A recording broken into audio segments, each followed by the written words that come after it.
नमस्कार मित्रों। आज हम सुनेंगे मुंशी प्रेमचंद की यह कालजी कहानी बूढ़ी काकी।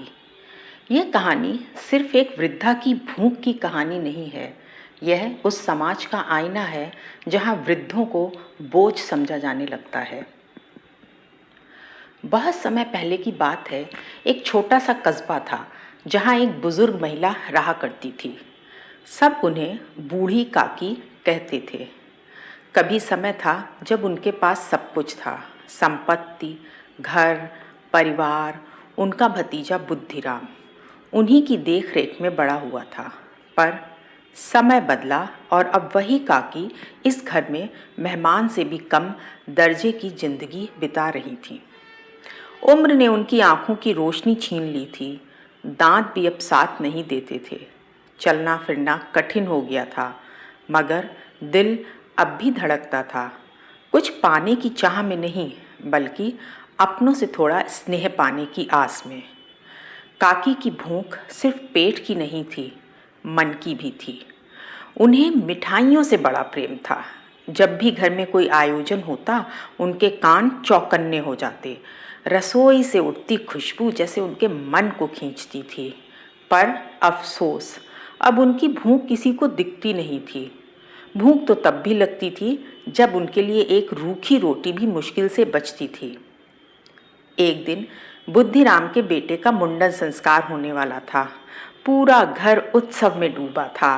बड़ी तैयारियां हो रही थीं, मिठाइयां बन रही थीं, पूरियां तली जा रही थीं, मेहमान बुलाए जा रहे थे। काकी ने भी सुन लिया। भोज है, मिठाइयां बन रही हैं, शायद आज मेरे हिस्से भी कुछ आए। वह बार बार पूछती, बेटा मेरे लिए भी प्रसादी रखना, लड्डू, एक पूरी, बस 2 निवाले। पर सब व्यस्त थे। कभी बहू डांट देती, हाँ हाँ बहुत खा चुकी, अब बस कीजिए। कभी कोई मजाक में कहता, अब तो इनके पेट में भी जगह नहीं होगी। पर किसी ने यह नहीं देखा कि काकी की आंखें नम थीं, भूख से नहीं, उपेक्षा से। रात हुई। मेहमान खाने में जुट गए। मेहमानों की थालियों में रंग बिरंगे व्यंजन थे। खुशबू पूरे घर में फैल गई। काकी अपने कोने में बैठी थीं, अकेली।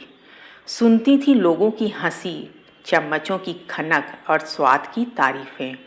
पर उनके हिस्से में बस मौन था। भूख ने उन्हें बेचैन कर दिया। आंखें तो देख न सकी, पर मन खिंचता चला गया उस ओर जहां खाने की खुशबू थी। वो रेंगती हुई रसोई की ओर चली गई। उनके हाथ जमीन पर तलाश करते, कोई रोटी का टुकड़ा, कोई मिठाई की जूठन। उन्हें फर्क नहीं पड़ा कि जूठा है या साफ।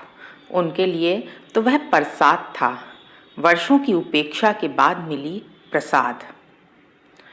उसी समय उनकी बहू रूपा वहां आ जाती है। वह यह दृश्य देखती है। उसके कदम ये दृश्य देखकर रुक गए। उसकी आंखों में पानी भर आया। उसने देखा एक अंधी, कमजोर और भूखी वृद्धा जमीन पर रेंगते हुए जूठे टुकड़े ढूंढ रही थी। जिस घर में कभी वो स्वामिनी थी, आज वहां उन्हें 2 निवाले नहीं मिल पा रहे थे।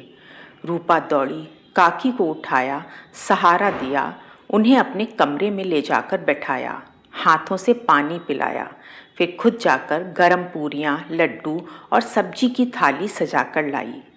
काकी ने कांपते हाथों से थाली छुई। नरम नरम पूरियां, जैसे किसी ने बरसों बाद उन्हें फिर से मानव समझा हो। वे खाती रहीं, धीरे धीरे, आंसुओं के साथ। मिठास पूरियों में नहीं थी, उस स्नेह में थी जो उन्हें वर्षों बाद मिला था। तो मित्रों, ये कहानी कहती है कि बुढ़ापा कोई अभिशाप नहीं है। वह तो जीवन का वो पड़ाव है जहाँ इंसान सबसे ज़्यादा स्नेह का भूखा होता है। मुंशी प्रेमचंद की बूढ़ी काकी हमें यह याद दिलाती है कि बुजुर्गों की भूख सिर्फ भोजन की नहीं होती, वह प्यार, सम्मान और अपनापन चाहती है। मित्रों, अगर आपको ये कहानी पसंद आई हो तो मेरे चैनल को सब्सक्राइब करें और अपने विचार कमेंट में ज़रूर लिखें। फिर मिलेंगे एक और संवेदनशील कथा के साथ। धन्यवाद।